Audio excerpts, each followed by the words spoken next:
Жок, Рыспай байке мындай да, жанагы коомчулукта Ихлас сүрөсү бар го.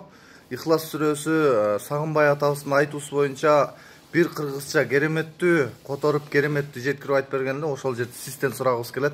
Анан Миражга көтөрүлгөн окуя бар экен, Манас баянында ошол жерин сизден уккубуз келет. Бул эми Сагынбай атабыздын сөз байлыгы, акыл ой, эс тутум ченемин тереңдиги ушунчалык экен. Адам ата жаралгандан берки окуяларды айтат. Чындап келгенде пайгамбарлардын баардыгын санакка алат.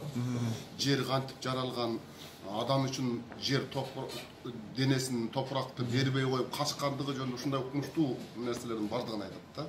Анын ичинде Курандагы жанагы Ихлас сүрөсүн ушунчалык көркөмдүктө айткан, башкача айтууга мүмкүн эмес деп коет да. Андан башкача айтууга мүмкүн эмес.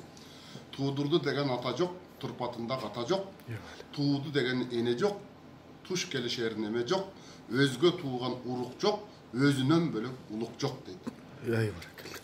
Куданын кудурети жөнүндө мындай сөздөр аябай көп Сагынбайда. Бир эле мисалды ала турган болсок, кирпик ирмем кидирип, капилети болбогон дейт. Кирпик ирмем убакытка дагы тыныгып калбайт, Кудай баардыгын карап турат дейт да. Баткын десе эгерде 18.000 алам жөнүндө айтып атат да. 18.000 аламды баткын десе эгерде бир мистеге толбогон дейт. Кудайдын кудурети ушунча карагылачы, мындай нерсени башка жактан кантип табууга болот.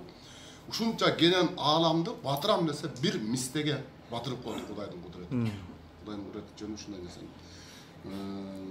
Куданын билсең бирлигин, кубаттуу болот тирлигин көрбөй туруп, унанып көңүлдүн чыгар кирлигин дейт.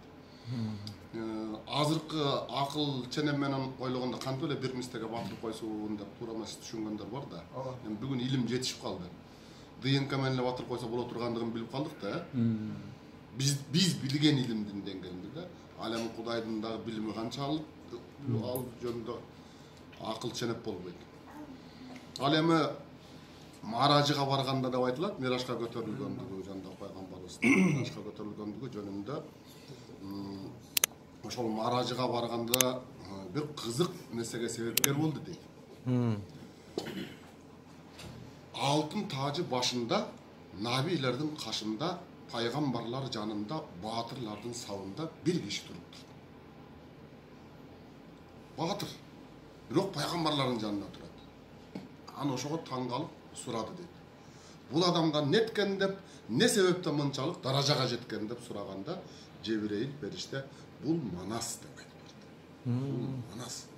Ушундай аягы кумулга чейинки жерлердин бардыгын каратып, ошол капырдын бардыгы мусулмандар жана башка деген сыяктуу нерселердин бардыгын айтып берди дейт. Айтып бергенде сүйүндү дейт. Сүйүндү дейт. Бул боюнча элдик уламыштарда дагы бар, бирок ошону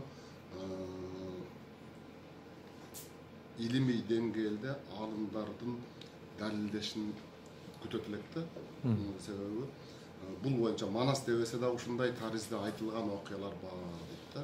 Бирөөнү көргөн, ошол пайгамбарлардын катарында турган бирөөгө учурашкан деген окуялар бар деп айтылат эми болсунда. Канчалык деңгээлде чынтөгүн алымдар тактайт. Кыскасы ошондон келип сүйүнүп, Орто Азия, Түркистан бүтүн үммөтүм болду деп сүйүнүп келип, пайгамбар сахабалардын бардыгын айтты дейт.